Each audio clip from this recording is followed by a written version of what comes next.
नमस्कार। आप सुन रहे हैं त्रिपुरा रहस्य आध्यात्मिक यात्रा।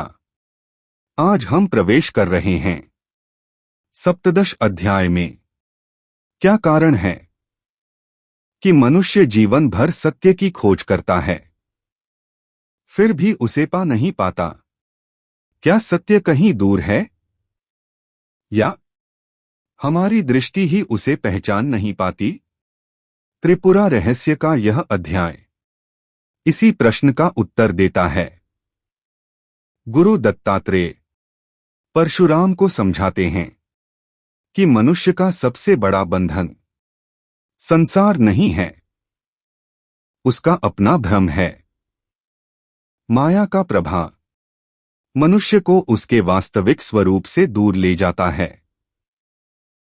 वह स्वयं को सीमित मान लेता है, शरीर को ही अपना अस्तित्व समझ लेता है, और फिर सुख दुख, लाभ हानि, मान अपमान के चक्र में भटकता रहता है। लेकिन जब भीतर ज्ञान का दीपक जलता है तो दृष्टि बदलने लगती है, और जहां दृष्टि बदलती है वहीं से मुक्ति की यात्रा प्रारंभ होती है। यह अध्याय हमें बताता है कि केवल कर्म बदलने से नहीं, बल्कि चेतना बदलने से जीवन बदलता है। आज के इस एपिसोड में हम समझेंगे माया का प्रभाव, आंतरिक परिवर्तन का महत्व और अद्वैत ज्ञान की ओर ले जाने वाले मार्ग को। तो आइए अपने भीतर की इस यात्रा को आगे बढ़ाते हैं।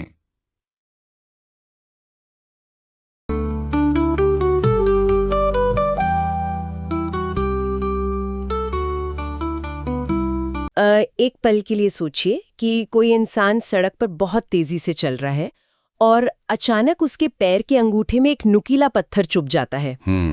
बहुत भयानक दर्द होता है वो। हाँ बिल्कुल, मतलब वहां से खून निकलने लगता है और एक बहुत ही तेज झकझोर देने वाला दर्द पूरे शरीर में दौड़ जाता है।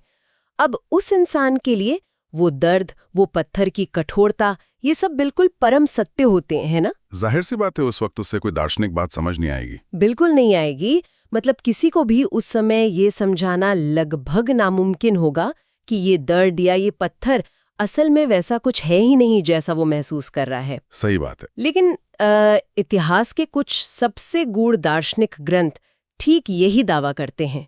तो आज की हमारी इस गहन पड़ताल में हम इसी वास्तविकता की परतों को उधेड़ने वाले हैं। हम प्राचीन भारतीय दर्शन के एक बेहद रहस्यमयी ग्रंथ त्रिपुरा रहस्य के कुछ खास अंशों पर बात कर रहे हैं। हाँ, विशेष रूप से पृष्ठ 204 से लेकर 222 तक का जो हिस्सा है, हम उस पर फोकस कर रहे हैं। सही कहा। और आज का हमारा मिशन ये समझना है कि वास्तविकता का असली रूप क्या है। ये चेतना जिसे हम कॉन्शियसनेस कहते हैं, ये काम कैसे करती है, और क्या ये दुनिया सचमुच एक ठोस चीज है या सिर्फ एक बहुत ही सजीव भ्रम है। और इन पृष्ठों की सबसे बड़ी खासियत यह है कि देखिए, ये वास्तविकता को केवल एक दार्शनिक या आप कह सकते हैं अमूर्त नजरिए से नहीं देखते। अच्छा। हाँ, ये ग्रंथ मानवीय अनुभव और हमारे दिमाग के काम करने के तरीके का एक बहुत ही सटीक विश्लेषण प्रस्तुत करता है। मतलब ये दुनिया के वजूद को नकारता नहीं है, बल्कि उस मैकेनिज्म को खोलकर सामने रख देता है जिसके जरिए हम इस दुनिया का अनुभव करते हैं। ये एक तरह से मानव चेतना का पूरा ब्लूप्रिंट है। ब्लूप्रिंट है, बिल्कुल। तो मैं सोच रही थी कि इसी ब्लूप्रिंट के बिल्कुल बुनियादी हिस्से से शुरू करते हैं। इन खास पन्नों में वास्तविकता के मूल आधार को कैसे परिभाषित किया गया है। समझाता हूँ। जैसे जब कोई इंसान एक इमारत बनाता है तो उसकी एक नींव होती है। तो त्रिपुरा रहस्य के अनुसार इस पूरे ब्रह्मांड या हमारे अनुभवों की वो नींव क्या है? ग्रंथ उस नींव को संवित कहता है। संवित? हाँ, संवित। इसका अर्थ है शुद्ध, अखंड और अनंत चेतना। इन पन्नों में एक बहुत ही क्रांतिकारी तर्क दिया गया है। वो कहते हैं कि अंतरिक्ष, समय, पदार्थ और ऊर्जा, ये सब स्वतंत्र रूप से मौजूद नहीं हैं। मतलब वो अलग से एग्जिस्ट नहीं करते। बिल्कुल नहीं। ये केवल उस एक शुद्ध चेतना के भीतर पैदा होने वाली अलग अलग आकृतियां हैं। इसका सीधा सा मतलब यह है कि केवल चेतना ही वो एकमात्र सत्य है जो हमेशा मौजूद रहता है। ओके, तो बाकी सब कुछ? बाकी सब कुछ, चाहे वो एक विशाल आकाशगंगा हो या आपके मतलब किसी के मन में उठने वाला एक छोटा सा विचार, वो सब उसी चेतना के महासागर में उठने वाली लहरों से ज्यादा कुछ नहीं है। सब कुछ उसी से शुरू होता है। हाँ, शुरुआत भी वहीं से होती है, विस्तार भी उसी में होता है और अंत में सब कुछ उसी में विलीन हो जाता है। इसे थोड़ा विजुलाइज करने के लिए मेरे दिमाग में अभी एक इमेज आ रही है, एक अनंत दर्पण की छवि, मतलब एक बहुत बड़े आईने की। एक दिलचस्प उपमा है। हाँ, मान लीजिए एक ऐसा विशाल आईना है जिसकी कोई सीमा ही नहीं है। उस आईने के भीतर एक पूरी दुनिया दिखाई दे रही है, पहाड़, नदियां, भागते हुए लोग, बदलते हुए मौसम। बिल्कुल। लेकिन चाहे उस आईने के अंदर कितने भी भयानक तूफान आए या बड़े बड़े शहर बस जाएं, उन आकृतियों के बनने और बिगड़ने से उस आईने की सतह पर तो कोई फर्क नहीं पड़ता ना। एकदम सही। वो अपनी जगह बिल्कुल अछूता और स्थिर रहता है। तो क्या हम संवित को इस तरह देख सकते हैं? मैं कहूंगा कि ये उपमा वास्तविकता के एक बहुत बड़े पहलू को पकड़ती है, क्योंकि देखिए, स्रोत सामग्री भी प्रतिबिंब के सिद्धांत का ही उपयोग करती है। लेकिन यहाँ कोई पेच है। हाँ, एक बहुत बड़ा फर्क है जिसे समझना जरूरी है। हमारे भौतिक संसार का जो शीशा या दर्पण होता है, वो एक निर्जीव वस्तु है ना? बिल्कुल। वो केवल चीजों को दर्शाता है, लेकिन वो ये नहीं जानता कि वो कुछ दर्शा रहा है। राइट। इसके विपरीत संवित एक स्वयं जागरूक यानी सेल्फ अवेयर दर्पण है। अरे वाह, सेल्फ अवेयर दर्पण। जी। इसमें प्रकाश भी है और उस प्रकाश को देखने की क्षमता भी है।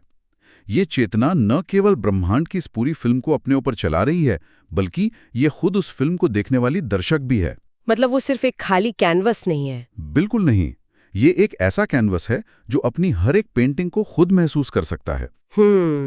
एक स्वयं जागरूक दर्पण, ये विचार ही अपने आप में बहुत गहरा है।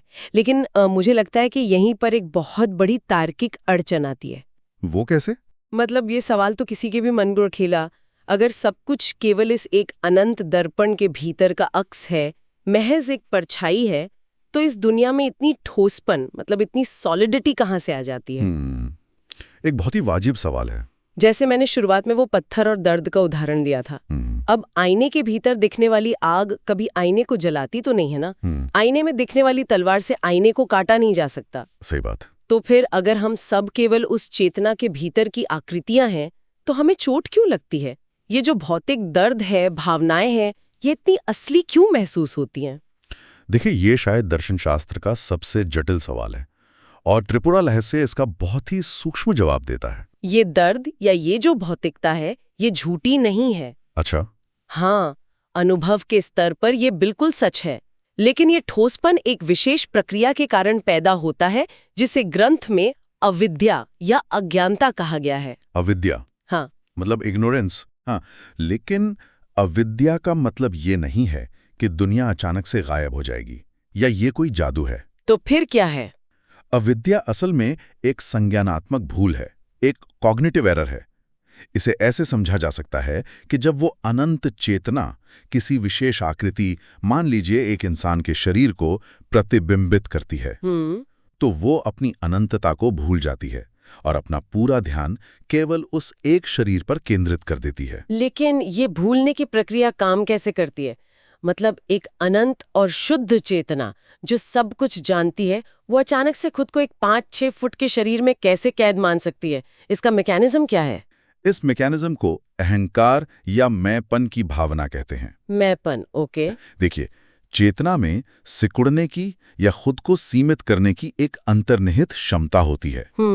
जब वो चेतना आंखों, कानों और त्वचा जैसी इंद्रियों के जरिए बाहर की दुनिया का अनुभव करती है, तो एक अदृश्य सीमा बन जाती है। कैसी सीमा? एक विचार पैदा होता है कि ये शरीर मैं हूं और जो इस शरीर के बाहर है वो मैं नहीं हूं। अरे हाँ। और जैसे ही ये सीमा खिंचती है, एक अलग अस्तित्व, एक व्यक्ति का जन्म हो जाता है। तो क्योंकि चेतना ने खुद को केवल उस छोटे से हिस्से तक, मतलब उस शरीर तक सीमित मान लिया है, तो उस शरीर पर होने वाला कोई भी हमला, जैसे कि वो पत्थर का चुभना, बिल्कुल जैसे वो पत्थर का चुभना, वो सीधे उसके वजूद पर हमले जैसा महसूस होता है। एकदम सही पकड़ा आपने। मतलब आईने ने खुद को आईने के अंदर दिखने वाले एक छोटे से किरदार के साथ पूरी तरह से जोड़ लिया है। हाँ। और क्योंकि वो खुद को वो किरदार ही मान बैठा है, इसलिए उसे लगता है कि किरदार को लगने वाली चोट सीधे उसे लग रही है। बिल्कुल। और दर्द का वो अनुभव इतना तीव्र इसलिए होता है क्योंकि उसे अनुभव करने वाले भी वही परम चेतना है। चेतना की शक्ति कभी कम नहीं होती, बस उसका दायरा सिकुड़ जाता है। जब पूरी ब्रह्मांडीय ऊर्जा एक छोटे से बिंदु में सिमट जाती है तो वो दर्द, वो खुशी अत्यंत वास्तविक हो जाती है। मतलब वो पत्थर भी चेतना का ही रूप है और वो अंगूठा भी। जी, लेकिन अविद्या के कारण चेतना ये भूल जाती है कि वो दोनों हैं और केवल अंगूठे के साथ अपनी पहचान बना लेती है। यार, ये एक बहुत ही शक्तिशाली व्याख्या है। मतलब समस्या उस पत्थर में नहीं है, समस्या उस पहचान में है जो हमने ओढ़ ली है। बिल्कुल सही। तो ये अविद्या ही है जो दुनिया को छोटे छोटे टुकड़ों में बांट देती है। क्या यही कारण है कि हम हमेशा दुनिया को दो हिस्सों में देखते हैं? दो हिस्सों में? मतलब? मेरा मतलब है, एक तरफ मैं यानी सब्जेक्ट और दूसरी तरफ बाकी सारी दुनिया यानी ऑब्जेक्ट। हाँ, बिल्कुल। अविद्या का सबसे प्रमुख उत्पाद यह द्वैत या डुअलिटी ही है। इंसान के अनुभव का पूरा ढांचा इसी विभाजन पर टिका है। ज्ञाता यानी जानने वाला, ज्ञेय यानी जो जाना जा रहा है, और ज्ञान यानी जानने की प्रक्रिया। हम मानते हैं कि देखने वाला अलग है और जो पेड़ वो देख रहा है वो अलग है। सही बात है, आम जिंदगी में तो हम ऐसा ही मानते हैं। लेकिन त्रिपुरा रहस्य के ये पन्ने इस पूरे ढांचे को चुनौती देते हैं। ग्रंथ स्पष्ट करता है कि ये विभाजन केवल व्यवहारिक है, तात्विक नहीं। मतलब असल में ज्ञाता, ज्ञान और ज्ञेय तीनों एक ही हैं। जी हाँ, तीनों उसी एक संवित की अलग अलग लहरें हैं। पर अगर ज्ञाता और ज्ञेय एक ही हैं, तो इसे साबित कैसे किया जा सकता है? इसे समझने के लिए कोई ऐसा अनुभव होना चाहिए जहां इंसान खुद ही दुनिया बना रहा हो और खुद ही उसे देख भी रहा हो। हाँ। तो क्या हम इसकी तुलना सपनों से कर सकते हैं, जो हम रात में ड्रीम्स देखते हैं? बहुत उम्दा पॉइंट है ये। और मजे की बात यह है कि स्रोत सामग्री ठीक इसी बात को स्थापित करने के लिए मानव अनुभव की 3 अवस्थाओं का बहुत गहराई से विश्लेषण करती है। कौन सी 3 अवस्थाएं? जागृत अवस्था, स्वप्न अवस्था और सुषुप्ति यानी गहरी नींद। और जैसा आपने कहा, सपने की अवस्था इस अद्वैत को समझने के लिए सबसे सटीक प्रयोगशाला है। तो इसे इस तरह देखा जा सकता है कि जब कोई इंसान गहरी नींद में एक सपना देखता है, मान लीजिए वो एक घने जंगल में है और एक शेर उसका पीछा कर रहा है। बहुत डरावना सपना। हाँ, उस इंसान के दिल की धड़कन तेज हो जाती है, पसीना आने लगता है और शेर का वो डर उस वक्त 100% असली होता है। बिल्कुल असली होता है। उस वक्त वो इंसान खुद को अलग मानता है और उस शेर को एक बाहरी खतरा मानता है। लेकिन सुबह जागने पर क्या होता है? उसे तुरंत एहसास होता है कि वो जंगल, वो दौड़ने वाला डरावा इंसान और वो खूंखार शेर, तीनों कहीं बाहर मौजूद ही नहीं थे। एग्जैक्टली, तीनों बाहर नहीं थे। उसके एक ही मन ने शेर का रूप भी धारण किया और उसी मन ने डरे हुए इंसान का भी। और इसमें सबसे महत्वपूर्ण बात यह है कि उस सपने के दौरान जो शारीरिक प्रतिक्रियाएं हुई, जैसे पसीना आना, हाँ, हार्ट बीट बढ़ जाना, वो भी उसी मन के भ्रम के कारण वास्तविक रूप से घटित हुई। सपना ये सिद्ध करता है कि हमारी चेतना में अपने ही भीतर एक पूरी भौतिक दुनिया रचने की अद्भुत क्षमता है। वो उसे समय और स्थान में फैलाती है और फिर खुद ही उसमें एक पात्र बनकर उस दुनिया को सच्चा मान लेती है।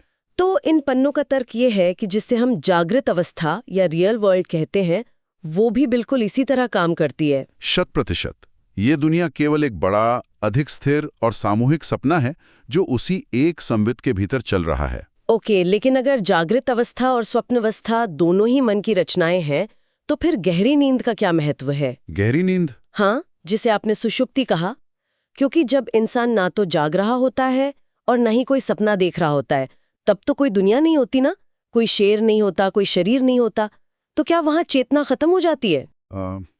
ये एक बहुत ही सूक्ष्म और महत्वपूर्ण दार्शनिक बिंदु है। देखिए, जब कोई व्यक्ति बिना किसी सपने के गहरी नींद में होता है तो वहां कोई ऑब्जेक्ट नहीं होता। कोई विचार नहीं होता। हाँ, वहां मैं और तुम का कोई विचार नहीं होता। मन और अहंकार पूरी तरह शांत हो जाते हैं। आमतौर पर लोग सोचते हैं कि वहां कुछ भी नहीं था, बस एक खालीपन था। हाँ, ब्लैकआउट टाइप का। लेकिन जब व्यक्ति सुबह उठता है तो वो क्या कहता है? वो कहता है, मैं बहुत शांति से सोया या मुझे कुछ पता नहीं चला।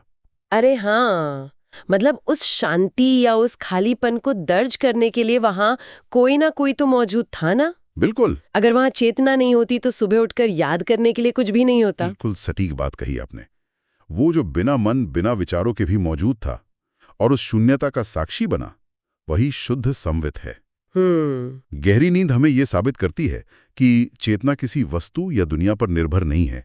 दुनिया हो या ना हो, चेतना लगातार बनी रहती है। वो उस स्क्रीन की तरह है जो फिल्म चलने पर भी है और प्रोजेक्टर बंद होने पर भी वैसे ही मौजूद है। एकदम सही उपमा। यार, ये सब बौद्धिक स्तर पर तो बहुत ही तार्किक लगता है।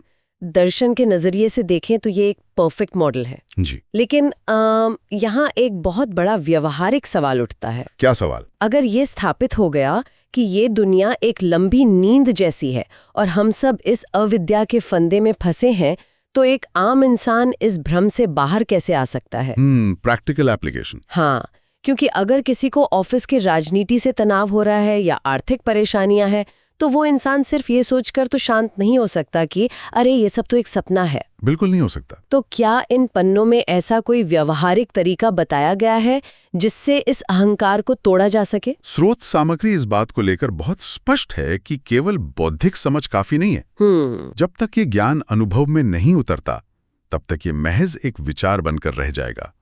इस अविद्या की पकड़ को ढीला करने के लिए ग्रंथ एक विशिष्ट प्रक्रिया का वर्णन करता है जिसे आत्मविचार कहा गया है। आत्मविचार यानी सेल्फ इंक्वायरी। जी। और ये कोई कर्मकांड या दुनिया से भागने का तरीका नहीं है।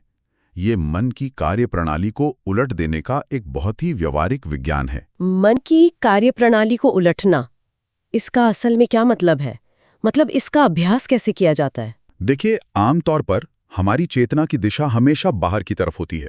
हाँ, बाहरी दुनिया की तरफ। हमारी इंद्रियां और हमारा ध्यान लगातार वस्तुओं, लोगों या भविष्य और अतीत के विचारों पर केंद्रित रहते हैं। मुझे ये चाहिए या उसने ऐसा क्यों कहा। बिल्कुल, हमारा दिमाग हमेशा ऐसे ही चलता है। तो आत्मविचार की प्रक्रिया इसी ध्यान को 180 डिग्री घुमाकर वापस उस स्रोत की ओर ले जाने की कला है, जहां से ये सारे विचार पैदा हो रहे हैं। तो क्या इसका मतलब ये है कि जब भी कोई बहुत मजबूत भावना उठे, मान लीजिए किसी को बहुत तेज गुस्सा आ रहा है, तो उस इंसान पर फोकस करने के बजाय जिसने गुस्सा दिलाया है, खुद अपने भीतर देखना है?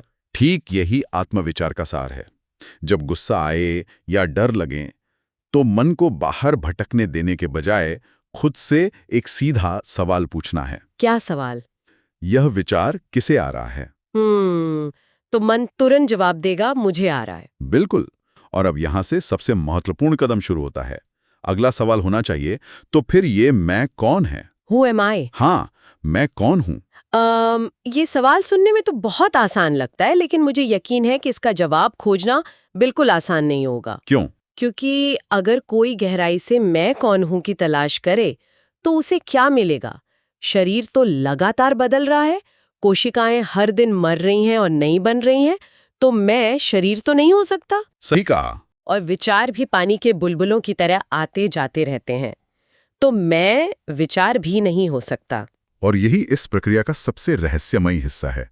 जब कोई व्यक्ति पूरी तीव्रता के साथ इस मैं की जड़ को खोजने निकलता है, तो वो पाता है कि मैं नाम की कोई ठोस वस्तु है ही नहीं। अरे, वो केवल एक भ्रम था, एक परछाई थी जो विचारों के लगातार चलने से पैदा हो रही थी। जैसे ही कोई इस मैं को पकड़ने की कोशिश करता है, मन अचानक शांत हो जाता है, क्योंकि उसे पकड़ने के लिए कोई ऑब्जेक्ट मिलता ही नहीं है। बिल्कुल। और इस प्रक्रिया के माध्यम से इंसान धीरे धीरे विचारों और अहंकार की परतों को छील देता है। जब मैं का ये विचार विलीन हो जाता है, तो जो शेष बचता है वो केवल वो शुद्ध चेतना, वो संवित होती है। यार, ये तो बिल्कुल वैसा है जैसे कोई प्याज को छीलना शुरू करे। बहुत सटीक उपमा है।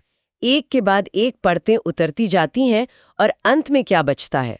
कुछ नहीं, या शायद वो खालीपन जिसमें पूरी दुनिया समाई हुई है। और यहाँ ये स्पष्ट करना बहुत जरूरी है कि इस प्रक्रिया का उद्देश्य दुनिया से भागना या सन्यासी बन जाना नहीं है। हाँ, ये कोई निराशावाद नहीं है। बिल्कुल नहीं, बल्कि इसका उद्देश्य उस अज्ञानता के फंदे को काटना है जो हमारे जीवन को दुख और संघर्ष से भर देता है। जब इंसान इस सच को गहराई से अनुभव कर लेता है कि वो एक सीमित शरीर नहीं बल्कि वो अनंत चेतना है जिसमें ये दुनिया घटित हो रही है, तो जिंदगी का नजरिया पूरी तरह बदल जाता है। तो मतलब वो दुनिया में रहते हुए भी शांत रह सकता है? हाँ, दुनिया में काम करते हुए, रिश्ते निभाते हुए भी उसके भीतर एक गहरी शांति और स्पष्टता बनी रहती है। क्योंकि तब उसे पता होता है कि सपने का शेर असली नहीं है, वो भागेगा, लेकिन डर से नहीं बल्कि उस खेल के हिस्से के रूप में। बिल्कुल, एक खेल की तरह। उसे मालूम होगा कि जो कुछ भी हो रहा है वो उसी की अपनी चेतना का एक सुंदर खेल है।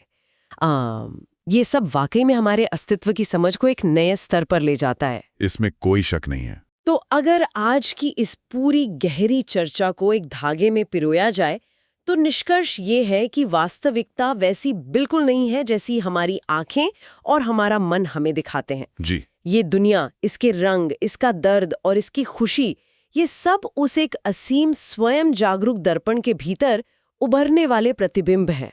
और हमारे असली पहचान वो प्रतिबिंब नहीं है बल्कि वो दर्पण है। बहुत ही खूबसूरती से समेटा है आपने से। अविद्या हमें उस परछाई को सच मानने पर मजबूर करती है, लेकिन आत्मविचार के जरिए हम अपनी असली प्रकृति की ओर लौट सकते हैं। बिल्कुल लौट सकते हैं। तो इस विचारोत्तेजक चर्चा को हम यहीं विराम देते हैं, लेकिन हमेशा की तरह एक ऐसा विचार है जो शायद बहुत समय तक सोचने पर मजबूर करेगा।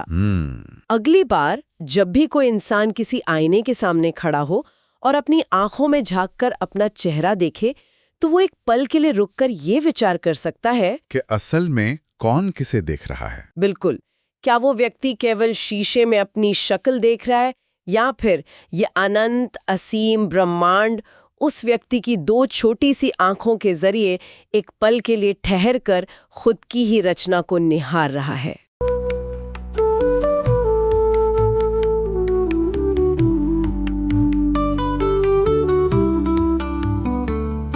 तो मित्रों, आज हमने जाना, मुक्ति किसी स्थान तक पहुंचने का नाम नहीं है।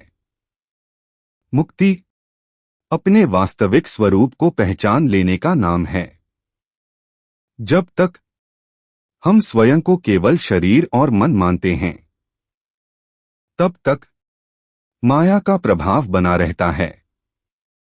लेकिन जैसे ही हमारी दृष्टि बदलती है, वैसे ही संसार का अर्थ भी बदल जाता है।